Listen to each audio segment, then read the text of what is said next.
The Conversation by the Sea. The sun hung low over the Sea of Galilee, spilling gold across the water like liquid memory. A crowd trailed behind a weathered figure who walked with a calm weight, as if every step measured the heartbeat of the land. He was known to many as a healer, a teacher, a man who spoke with authority and listened with tenderness.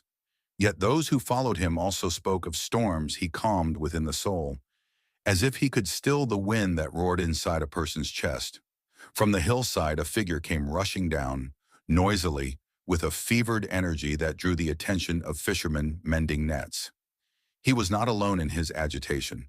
With him came a chorus of voices, a chorus that did not belong to one man, but to many, a legion that haunted his every breath. The man stumbled to a halt at the edge of the shore, eyes wide, hands trembling, clothes torn as if he'd wrestled waves with bare fists. The crowd drew back, muttering prayers under their breath, for they had seen this tale before in the mouths of travelers and in the whispering corners of towns. The man's voice, when he found it, was not one voice but many. "What have you to do with us, Jesus of Nazareth? Have you come to destroy us? I know who you are, the Holy One of God." Jesus looked at the man not with judgment, but with a deep, unhurried gaze. The eyes seemed to see beyond the surface layer of fear and rage, down to a core that had learned to survive by multiplying pain. He did not respond to the chorus with harsh words. Instead, he asked softly, "What is your name?" A tremor ran through the man, as if the question had peeled back a dozen layers of weathered skin. "My name is Legion," came the murmur, though it did not sound like a single voice but a chorus of 100. Each voice tugging at the fabric of the man's humanity, each whispering a memory of torment. There was a moment of stillness, a held breath between searing heat in the quiet that follows a storm. Then Jesus spoke again, with a calm that seemed to settle the air itself. "Legion, you must go, but I ask you to leave this man with mercy rather than fear." The words did not erase the fear instantly, nor did they soothe the storm.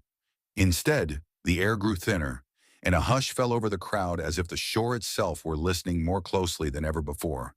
The demonic chorus answered in a chorus of shrieks, a tumult of crawling echoes that clung to the man's skin like a second, unwelcome garment. And then, in a moment that stretched into a breath, something broke. The voices began to scatter, as if a strong wind had blown through the dark corners of the man's mind and blown away cobwebs that had held them in place. The legion, whatever it was, began to thin, to withdraw, until only the man stood there, weary and trembling, but free of the immediate clamor that had ruled him for so long. The crowd murmured in astonishment. They saw not just deliverance from a disturbing presence, but a quiet shift inside the man's eyes, the glint of a dawn that had not yet learned to fear itself. He fell to the ground, not in despair, but in a kind of grateful, wordless surrender. He bent his head toward the water as if listening to the rhythm of the sea that had always given him a measure of courage, and he whispered a name, not the legion's, but his own. What followed was a beacon of contrast, a man newly called to life alongside a sea that had once seemed to promise only drift and undertow. The crowds, who had watched the exchange with a mix of wonder and unease, began to speak not of the demons that had haunted the exiled man, but of the mercy that had found him in the storm. Some whispered of fear turning to faith, others of faith growing into tangible mercy for the broken and the wandering. On the shore there was a sense that a boundary had shifted, not between two worlds but within a single heart. The pigs, which had stood nearby like stubborn marks in the landscape of fear, were a reminder of the materials of a world that could be transformed by mercy. They,